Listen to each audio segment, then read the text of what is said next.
Alô, amigos e amigas do Teatro Vila Velha, estamos aqui no palco principal do teatro, onde está montado o cenário de Casals, Picasso, Neruda, os três Pablos guerreiros contra o dragão da maldade.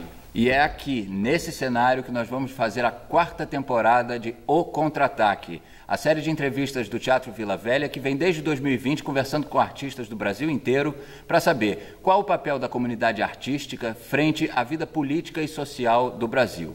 E essa temporada nós temos algumas novidades. São 2 convidados por episódio, sempre 2 personalidades públicas, uma da vida cultural e outra da vida política do país. A mediação é de Márcio Meirelles e nós temos participação da plateia, uma vez que os episódios estão sendo gravados depois das apresentações de Casals, Picasso, Neruda aqui no teatro. Nesse episódio temos a participação de Petra Peron, drag queen, ativista, mídia ativista, militante LGBTQIAP+, filiado ao Partido dos Trabalhadores, que conversou com Hilton Coelho, historiador, militante socialista e deputado estadual pelo PSOL da Bahia. Confira o papo. Eu venho de um campo que, não desde agora, mas na história recente do nosso país, tem sido muito atacado, muito denunciado, perseguido pelo Estado brasileiro e de diversas formas, né? Inclusive parlamentarmente ou a nível do judiciário. A arte e cultura LGBT é uma arte que historicamente denuncia as nossas questões. A gente promove encontros, acolhe os nossos, né? E imagine vocês ser artista, fazer arte ou ser agente cultural nesse campo no país que mais mata LGBTs do mundo, sobretudo as travestis transexuais, que também não são artistas. Não é à toa que, numericamente, o Brasil, nas redes sociais e a nível de monetização também, nós, artistas LGBTQIA+, temos alcançado números, né, como nunca antes. Posso citar uma colega de trabalho como Pablo Vittar, que internacionalmente é a drag queen mais assistida, que tem mais views, que tem mais seguidores no mundo, inclusive ultrapassando as principais dos Estados Unidos, né, que é o centro da monetização dessa nossa arte. E, ao mesmo tempo, é uma artista duramente perseguida todo o tempo. Dos mil detalhes até um símbolo simples, né, que não é simples, sabemos que isso aqui é muito forte, né? E isso acarreta várias outras questões de agenciamento, de denúncia de violência de corpos e tudo mais.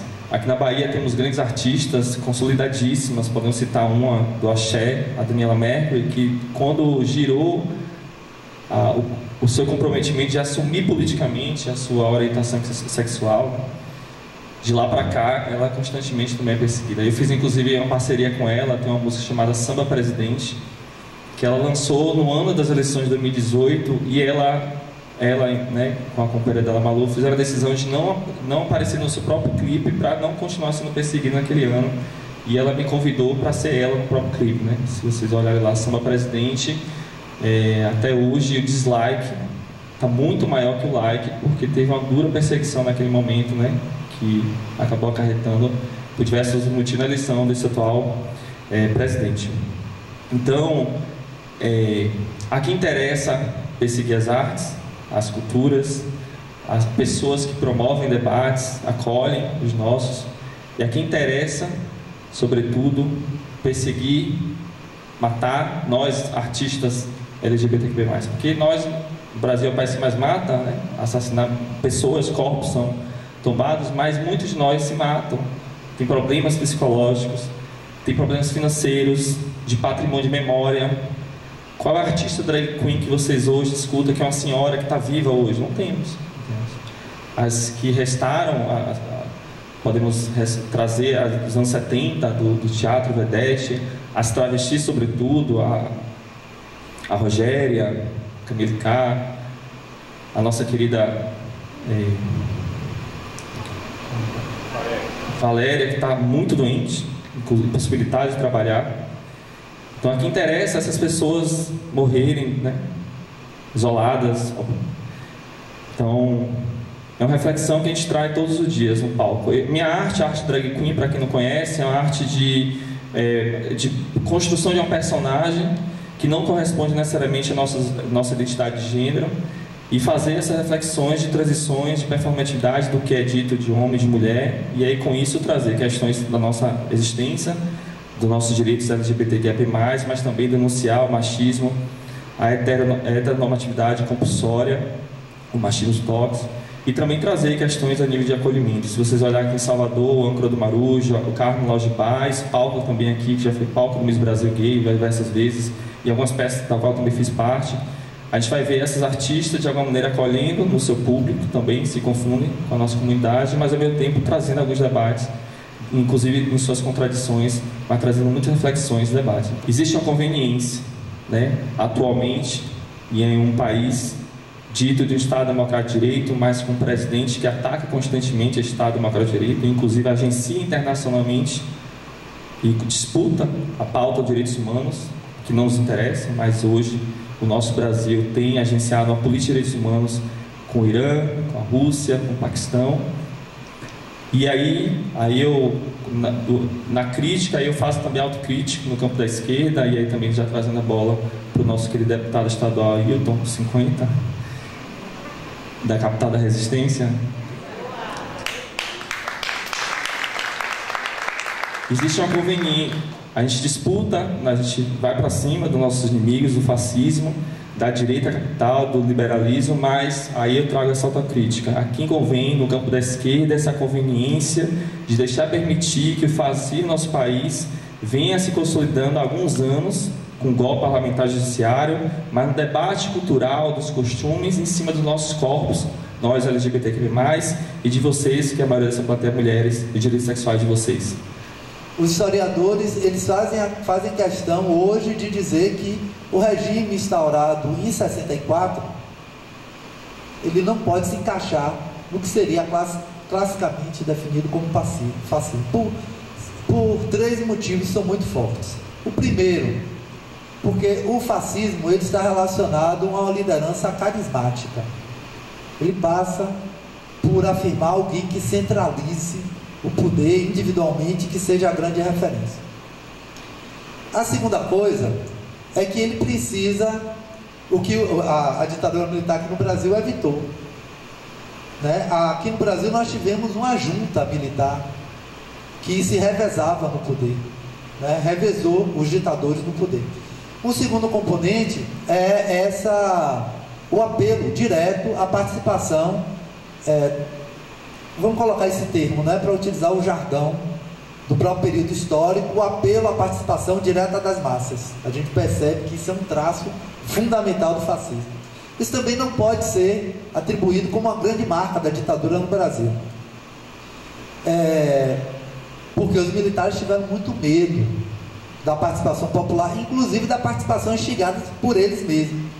No início, para dar legitimidade ao golpe, eles apelaram para a questão da tradição, família e propriedade como um fenômeno nas ruas, mas isso logo foi abandonado como uma tônica da experiência do regime militar. E o terceiro componente é o peso do argumento anticomunista, que sempre existiu, teve significado na ditadura, mas segundo os especialistas, eu não sou um historiador do período da ditadura militar, eu sou historiador da Bahia, especialmente do século XIX, mas os historiadores do período dizem que essa também não é a grande marca da ditadura no Brasil, o discurso anticomunista, ainda que ele esteja presente, né, mas do ponto de vista da relação com a população, é que existia uma fração por dentro do regime de 64 que era marcadamente fascista. E é por isso que das entranhas dessa fração, que controlou principalmente o chamado sistema, né, o sistema que era principalmente a articulação da repressão e do controle, ou seja, da propaganda do regime, da própria propaganda anticomunista e da ação repressiva, da ação mais brutal. Por dentro disso aí nascem um conjunto de, digamos, ativistas. Esse aqui é um documento da própria ditadura militar, claro, um trechozinho do documento da própria ditadura militar, de 1974, certo? E é um trechozinho, eu escolhi porque tem muita coisa aqui falando da arte, da cultura, né? Mas eu escolhi essa parte aqui porque me pareceu bastante emblemática. Eles estão falando sobre o cinema. E o documento diz o seguinte: sendo ainda um dos mais eficientes meios de comunicação, o cinema torna-se uma das mais poderosas armas nas mãos dos subversivos, facilitando-lhes a divulgação e suas mensagens. Nos dias de hoje, cineastas de vários países, simpatizantes dos ideais do comunismo internacional, vêm utilizando novas técnicas para difundir essas mensagens, baseadas em temas políticos, onde a violência, a pornografia, Petra, e a corrupção são amplamente explorados. Então, isso daqui é um documento que fundamenta o que deve ser a repressão do sistema no campo da cultura. E tem um outro trecho também que é bastante emblemático. Isso aqui eu extraí de um artigo do professor Antônio Maurício, que é especialista aqui da Universidade Federal da Bahia, em que um brigadeiro, portanto um alto oficial da aeronáutica, ele faz um comentário sobre uma ação que a ditadura realiza em 1968 de repressão ao Congresso da União Nacional dos Estudantes, que foi em Ibiúna, São Paulo, 1968. E ele diz o seguinte: foram níveis tão baixos de degradação moral. Eles prenderam 1.200 estudantes nessa ocasião. Foram níveis tão baixos de degradação moral daqueles jovens subversivos, inspirados pelas ideias sobre como gozar a vida em todos os seus sentidos, que todos eles drogados, 1.200 jovens, todos eles drogados, começando uma atividade ilegal, destruindo suas próprias juventudes, foram transformados em verdadeiros robôs. Acrescentou no depoimento dele que moças e rapazes faziam amor livre nas vistas de todos, configurando um verdadeiro bacanal, uma coisa estúpida, certo? Então a gente percebe aí como a questão da moral, dessa moral conservadora, se articula com um argumento político de que a esquerda estava influenciando a nossa juventude, corrompendo a nossa juventude, e que por isso era preciso deter a influência da esquerda. E aqui eu quero chegar ao final aqui das minhas observações iniciais, para dizer o seguinte: um dos elementos que o chamado sistema mais se debruçou no período da ditadura foi a repressão no campo da educação, da cultura e da arte. Esse segmento fascista, por dentro da própria ditadura militar, ele colocou esse campo de atuação, essa tríade, digamos assim, educação, cultura e arte, como prioridade dos olhos e da repressão da ditadura militar. É algo extremamente curioso, como o governo está decidido a destruir a cultura desse país, a ponto de desestruturar o Ministério da Cultura, mas não existe uma redução de recursos no campo da cultura. Isso está relacionado a toda uma movimentação que as artistas, num período extremamente complexo, difícil, cheio de obstáculos, fizeram para que não existisse. E por outro lado, é um movimento contraditório, porque o governo tenta alterar por dentro. Então, ainda que a diminuição dos recursos não aconteça, existe uma desestruturação da máquina pública nesse campo. Existe uma iniciativa de influenciar o conteúdo também, com os conteúdos conservadores. Isso é extremamente forte. Daí vem a escola sem partido, todas essas movimentações que o governo vai fazendo, como eu disse, no campo da educação, da cultura e das artes, certo? Mas o que é que como é que eu terminaria aqui essa abordagem inicial? Eu acho que o campo da cultura, ele no nosso país, do ativismo cultural, deu lições de combatividade nesse período, como eu disse, extremamente difícil, a ponto de conseguir aprovar essas leis que trazem uma peculiaridade muito grande. Essas leis, elas têm uma peculiaridade muito forte, que elas descentralizam para os municípios. Então isso significa que os conselhos municipais de cultura encontram uma possibilidade agora, por uma movimentação que acontece por fora e contra o executivo, mas de se autoafirmar, não tem nenhuma contradição, não existe nada de incoerente em pensar a arte relacionada diretamente à utopia, ao sonho, né, a grandes objetivos, a luta contra a injustiça. É isso que a gente vai ter que fazer nas ruas, nesse processo eleitoral. Mas assim, qual é o papel do público? O que o público faz? O público está aí, sentado, se comove, se emociona, reage internamente. E a partir de agora, qual é o próximo passo? Precisamos, além de eleger um congresso, uma assembleia, a gente tem que se mobilizar dentro, com eles, com cada um, com nossos votos. Eles nos representam e têm que nos representar. E, no entanto, ali, no impeachment e em vários momentos até agora, eles não estão nos representando, porque a maioria da população não concorda com essas decisões. E o que a gente faz? Então, essa pergunta é para vocês agora. Na comunidade que eu moro é um lugar de gente pobre, muito pobre. Eu moro dentro da favela agora, estou na favela. E o pessoal quer vender droga, porque acha que vender droga é melhor do que trabalhar e estudar. Porque se trabalha e estuda, é o político que ganha o dinheiro. E aí eu quanto pessoa neinha, saio de porta em porta fazendo minha militância. Minha colega não. A camarada aqui também faz. Eu aposto que tem um monte de gente que também faz. Porque o que é que o povo tem que fazer? O trabalho de formiguinha, de desconstrução. Eu tenho medo de ir à rua, eu tenho medo de falar no táxi, eu tenho medo de falar, inclusive, porque eu sou servidora pública federal, né?